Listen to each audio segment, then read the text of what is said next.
I'm Corbitt with DVAuction, here with your feeder flash for Thursday, August the 14th, brought to you in part by Legacy Beef Co-op. The co-op will own a 20% stake in Cattleman's Heritage Beef, which is a new beef plant being constructed near Council Bluffs, Iowa. Become a member and reserve your harvest spot now. Get a hold of James Timmerman at legacybeefcoop.com. Cheap feed. And after this most recent crop production report, we're seeing we're going to have a all-time bumper crop for corn. That's a good reason as any for these all-time high prices for feeder cattle. And it just to put into perspective how cheap this corn is, and not as a relative to time, but in relation to cattle especially. But this corn is so cheap, it takes 53 pounds of corn to buy a candy bar. I've recently seen that. It takes one fat steer is worth more than a semi-truckload of corn. Think about that for a little bit. And one load of 500-pound steer calves is worth about the same as 71 semi-truckloads of corn. And that puts it in perspective. These farmer feeders are going to walk their corn to town through cattle.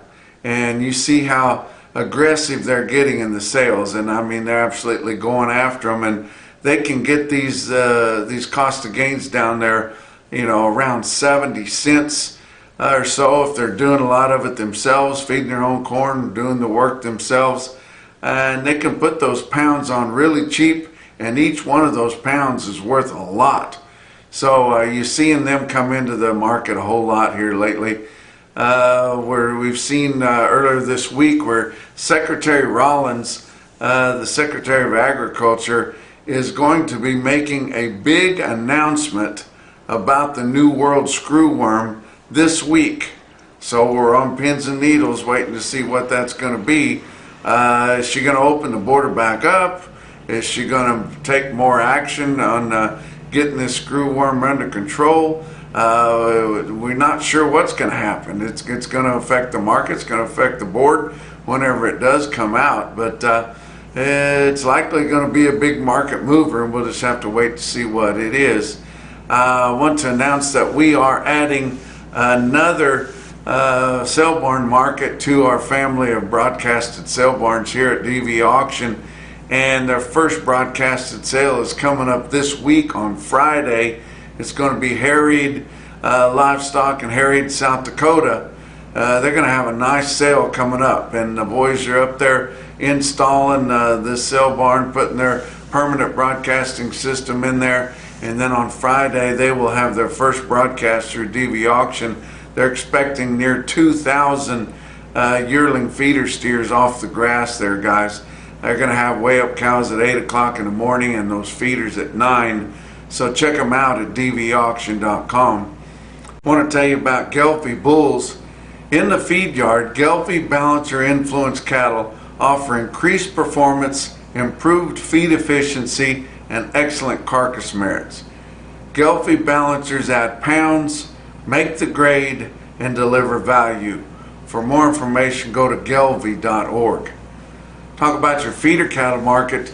On Wednesday, August live cattle futures were down 27 cents at 235.55. October was up 40 cents at 229.42. Your back months were also mixed, down 10 cents to up 55, but nothing earth-shattering there. August feeder cattle up 50 cents at 345.87. September was up 37 cents at 346.62. Your back months on feeder cattle contracts were up 47 to up $1.12, and your far off months were up a lot more than your nearbys. December corn Chicago Board of Trade futures up 2 3/4 cents at 397 1/4. November new crop beans up 11.5 at 1044 1/4. And hard red winter wheat for September down 4 cents a bushel at 506 3/4. Your fat cattle trade started to take shape on Wednesday. We saw a little bit more trade in your 5 area feeding region, negotiated Iowa sold 2,050 head on Wednesday, 2,200 head for the week. Live sales in Iowa on Wednesday was 240 to 245, towards the top end of last week's price range, and 385 dressed, which is tops that we've seen. Nebraska sold 2,600, 4,400 for the week. Live sales in Nebraska at 245 only and 385 dressed. Kansas sold about 900 head on Wednesday. They've only sold about 100 more than that so far for the week, and live prices in Kansas were $237, and that's $2 higher in the Southern Plains on fed cattle. Texas has not reported any sales as of yet. Did have a couple of fat cattle auctions in the Northern Plains. Sioux Falls Regional Livestock in Worthing, South Dakota sold 1,000 head for their slaughter cattle auction. The fed cattle sold steady to $2 lower. Conventional cattle selling from $248 to $250.75. You notice that's more than the direct market. Program cattle selling from $250 to $251. Another sale at Glacial Lakes Livestock in Watertown, South Dakota. They had about 550 head for their slaughter cattle auction. Market was about steady on fed cattle. Conventional cattle selling from $240 to $248. Program cattle from $245 to $250. They had straight Holstein steers selling from $2 to $210. Holstein beef cross steers selling from $230 to $234. And big fat fed cows from $175 to $181. So the market's still good, guys. Box beef cutout values after that big jump on Tuesday. Choice cuts down just 9 cents at $390.49, and selects are up another $2.32 at $367.96. Your slaughter has kind of caught up and keeping up with recent weeks here. Through the first 3 days of this week, your estimated cattle slaughter was 333,000. That's 1,000 more than last week at this point, and 23,000 less than this point a year ago. Talk about what else is going on. Superior Steel sales in Carthage, Missouri. It's right next to Joplin Regional Stockyards, right across the highway from Specialty Risk Insurance. And it is the home of Superior Standard livestock equipment. Go online and check out the products that they offer, from loading chutes to crowding tubs to gates, cattle guards. They got all kinds of really cool products there that are already made, or you can just order the raw pipe for your own corrals, guys. For more information on them, go to superiorsteelsales.com. Let's talk about your feeder cattle market, brought to you by Specialty Risk Insurance right there in Carthage, Missouri. They are working to protect your livelihood. Your real-time index, based on an 800-pound cash auction steer up through your middle 12 states after your Wednesday sales had concluded, was sitting at 345.13, up $1.50 compared to Tuesday's RTI at the end of the trade. That's pretty impressive there. Your latest CME cash feeder cattle index sitting at 344.09. I was in Oakdale, California on Wednesday night, there with a meeting that was held by VITALIX, where we had a steak dinner and had good fellowship there. Give a presentation about what the market's doing and the things that are affecting that. And the crowd was engaging, lots of questions there, and they know what's going on out here in California too, guys. Talking about your big sales on Wednesday, OKC West in El Reno, Oklahoma had 6,000 head, had their calf sale on Tuesday, the feeder sale on Wednesday. Feeder steers are $4 to $10 higher than last week. Feeder heifers $2 to $8 higher. They just keep jumping up in big bunches, guys. Calves sold $5 to $15 higher on Tuesday, and they made note that the calves are coming to town a little bit earlier than the regular fall run. They're coming in right now, and I recommend that, especially if you're not going to wean the calves. You're better off selling them now rather than waiting until fall when we've got big swings in temperatures, and it's harder to straighten those cattle up. It's easier for them to do that now, and they'll give more for them now, even if it's at a lighter weight.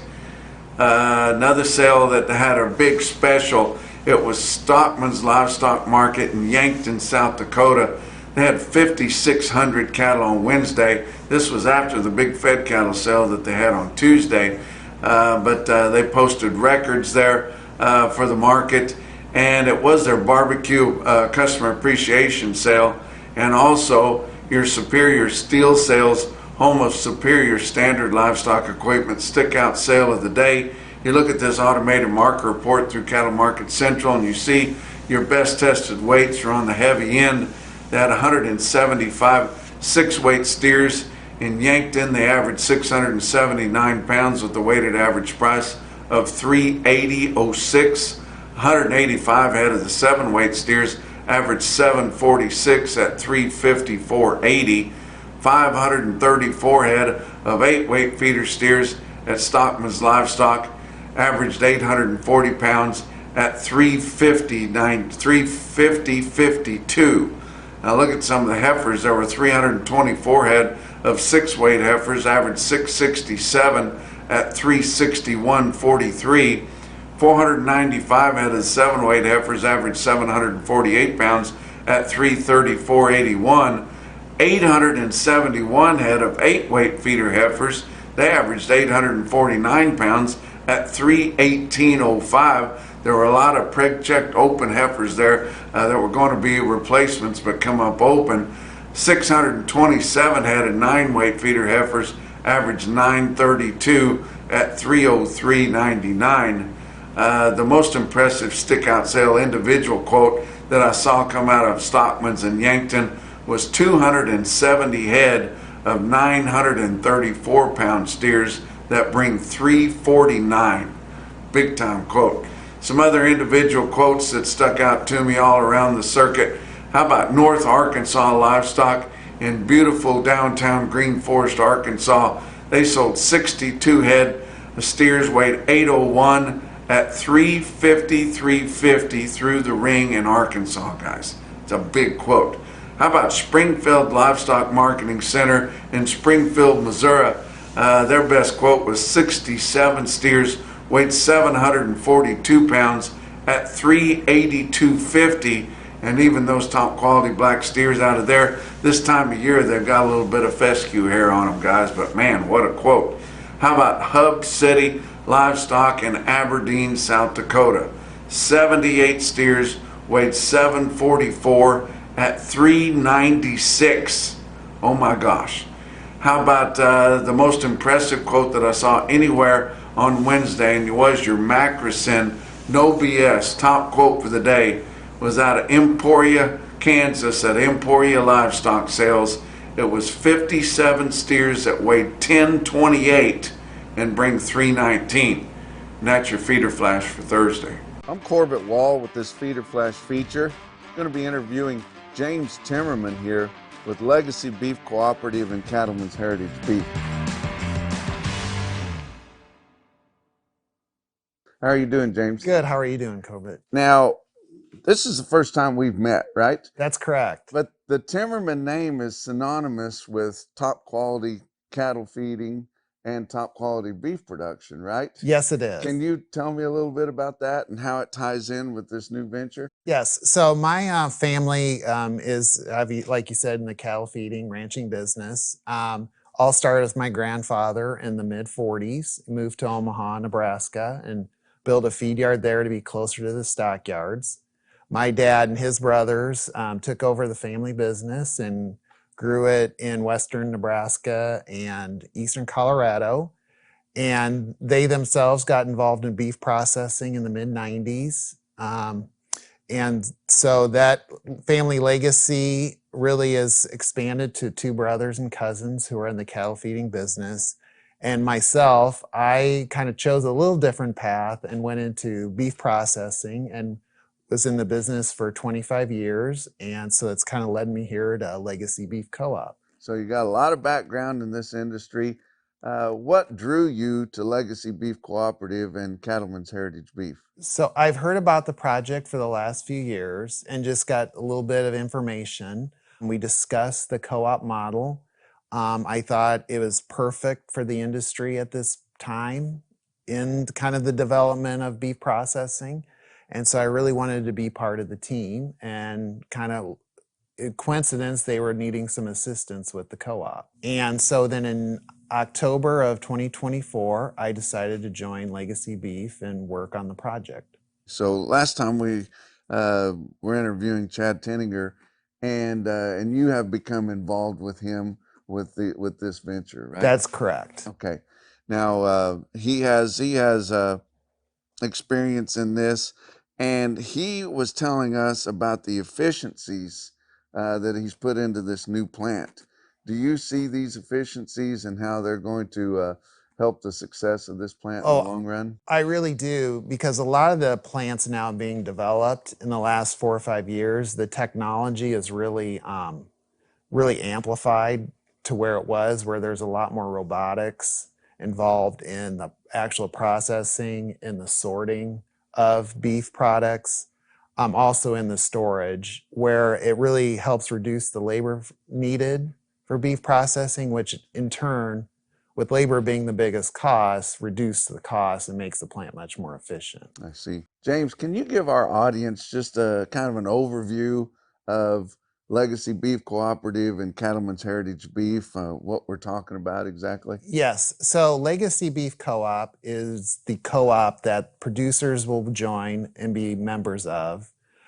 Cattlemen's Heritage is the beef processing plant being developed near Council Bluffs, Iowa. So the members of Legacy Beef will be equity members in Cattlemen's Heritage, and the equity we raise through the co-op, they will be 20% owners of Cattlemen's Heritage. So what do you see valuable within the co-op model and eventually the Cattlemen's Heritage Beef plant? What I like a lot about the co-op model is that it allows small to medium-sized cattle producers to be involved, one, in a co-op that helps them out in their operations. Plus, I think within the beef industry, I think we do need more producer involvement. So with this model, if you join the co-op and become a member of the co-op, you also have the opportunity to invest in Cattlemen's Heritage Beef as well. So you do have a little bit of equity into cattle and beef production. So do you think ultimately this type of a model for the beef packing will help keep more smaller farmer feeders in business? Yes, I do. Okay. Yes, I do. And that's one thing that drew you to That's really what draws me to it, is because I do think you hear a lot of stories being out in the country with small producers, anywhere from 2,500 head they feed to even up to 10,000, how they really are looking for better marketing opportunities and really more equitable arrangements compared to the larger feeders in the country. Sure. Can you tell us a little bit about the investment model with Legacy Beef Cooperative and where we're at within that? So the overall investment, we have 5 rounds of investment.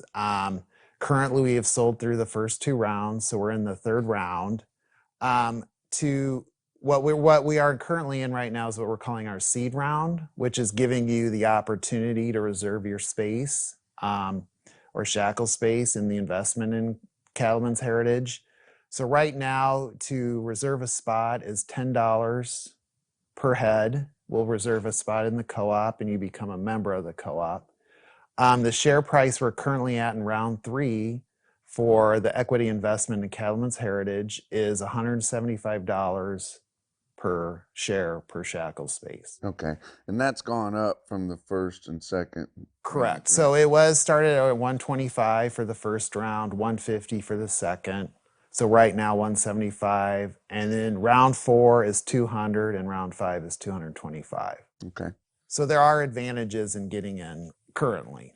Right. So, but to reserve your spot, you need to be invested in one of the rounds at least, right? Correct. Okay. Correct. Now, is there a maximum or a minimum of your spots that you can reserve? The minimum would be, we say there's no minimum, but the best really is 1 load. So we do have members who are buying 40 shares just for Just one for a load a load of year. cattle? Yes, and there is no maximum. Okay. And that's annually. So if you bought 40, you could send one load of fed cattle into the Cattlemen's Heritage Beef plant. That's correct. Okay. That's correct. Okay, good. So you've got a key date coming up here this summer. Tell me about July 1st and what that's going to kick off. That's correct, Corbitt. On July 1st, we are really going to start the co-op on an operational basis. So we are going to start offering members marketing opportunities for the cattle that are part of the co-op. Also look at ways that we can help them on their purchasing power. And really what the goal with that co-op starting on July 1st is really to give the small to medium producers the same, put them on the same level playing field as the big feed yards. I see.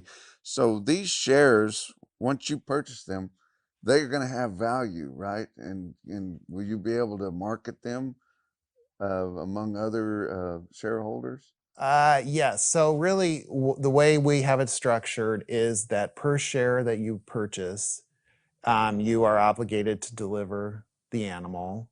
Then if you feel like you cannot make the delivery, then you do have the ability to lease those shares out to other members of the co-op that they can, you can have some value owning these shares and you can have cattle delivered on those shares. We've seen something similar to this with U.S. premium beef in Kansas. So, and that those shares have become pretty valuable. Do you see that happening with this venture? Yes, I do. Okay. Yes, I do. Okay, great. What kind of cattle are we looking to harvest at Cattlemen's Heritage Beef? Do you have a target? Currently, we don't have a specific target, but as most beef processors, we're looking for a high grade, high quality beef. But really, we're not going to specify exactly what we need to have delivered. So, James, this whole venture has kind of been based off of marketing the cattle off of the dressed beef price rather than the live market or the way some of your big four packers price the cattle or purchase the cattle. Can you tell us a little more about that? Yes. So we are looking for the pricing the cattle is using the USDA choice market as the base and plan on gridding the cattle with premiums and discounts based off USDA choice, which is different than buying them live or buying them just dressed beef. Right. And the market's been really good, all-time record highs here posted within the last few months on every class of cattle that there is, but that's not going to last forever. That's correct. So That's correct. we may be able to insulate some of these producers from the downside of this going forward, don't you think? Yes, yes. We feel like, really with the pricing model we have in place for the cattle, it really it gives protection because you're going to be paid what the plant is selling you beef for. So you really get the true value of your beef. I see. So you're basically going to be sharing more of the pie than what cattle feeders are used to, the way things have been set up, right? Yes, that's Okay, correct. great. Yes. So this is primarily set up for smaller feeders. Of course, a bigger feeder could get involved in it too. But how many cattle are we looking to harvest annually? So annually, we're looking to harvest about 525,000 head annually. So 2,000 head a day on one shift per day. So is that how many shares there's going to be put out then is 525,000 That's correct. annually? Yes, Okay, yes. so all of those cattle. So you won't be having to get short of cattle and be looking for them. You'll know that they're coming. How will you schedule the cattle in? The way I look at it is that really once you know your cattle are ready to come in, you need to call us. We'll schedule based on really first come, first serve. If you call, we'll put up if we know the week your cattle are ready, we'll schedule them. But we also will probably need to go out on the market some in certain months, especially in the summer, to fill some gaps. To fill in some gaps. I see. Okay. Now you're also looking at producers further in the line to maybe fill some of these gaps, and you've got a cow calf program or a cow calf producer program. Can you tell us a little bit about that? Yes. So we are looking and visiting with cow-calf producers all throughout the country. And as you know, the market right now, they are selling their calves with a pretty good profit. But as we also know that the market will, there will be a downturn. So what we are really is targeting with cow-calf producers is that they become members of the co-op. They own the shares, so it really gives them a lot of flexibility based on the market. Either they can sell their calves like they currently are now, and then lease their shares out to the feeders who buy them. But then the cow calf would still get benefits of ownership in terms of delivery fees and equity. But they also, it gives them a little protection that if they want to retain ownership in their calves, they can feed them out and then have somewhere to go that will still give them a hedge and true value of what their carcasses are worth. All right. So Legacy Beef Cooperative has pretty much all been set up to get the investment and get the core to get Cattlemen's Heritage Beef going, right? Correct. Okay. And do we have a time frame on Cattlemen's Heritage Beef when we think we would have that going and could start harvesting some cattle? Currently, we are still scheduled to start groundbreaking towards the end of this year, which would really, it's a 2-year construction project, so probably the beginning of 2028. But as we explore market conditions, especially in the next few months and look at heifer retention, we do also have the ability to delay a little bit and open when the market conditions seem more advantageous. As tight as packer margins are right now, I wouldn't blame you by Yes. dragging your feet just a No. little bit. So might be better for the whole project if you do. Yes, yes. But it's just it's right on the horizon here. I mean, it'll be here before you know it.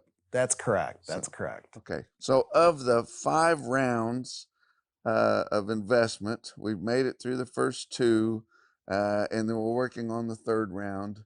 How much longer do you think it'll take to finish that up? Well, our goal for the next round really is to have it completed by July 1st, Okay. and then move on to the next. I see. So if we've got some listeners that are interested in investing into Legacy Beef Cooperative, what's the best way for them to get in touch with you guys and see what they want to do?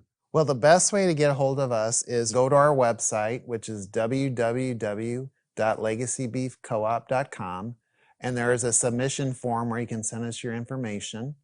You can email me directly at james@legacybeefcoop.com or call me at 531-375-6559. Well, we're moving right along on this Legacy Beef Cooperative investment, and it won't be long before we're going to have groundbreaking on this Cattlemen's Heritage Beef plant. It's an exciting new venture, the efficiencies we've talked about, and it was great to get to talk to you and learn more about this project. Oh, thank you very much. I'm glad I could share it with you. Until next time, I'm Corbitt Wall with this Feeder Flash feature.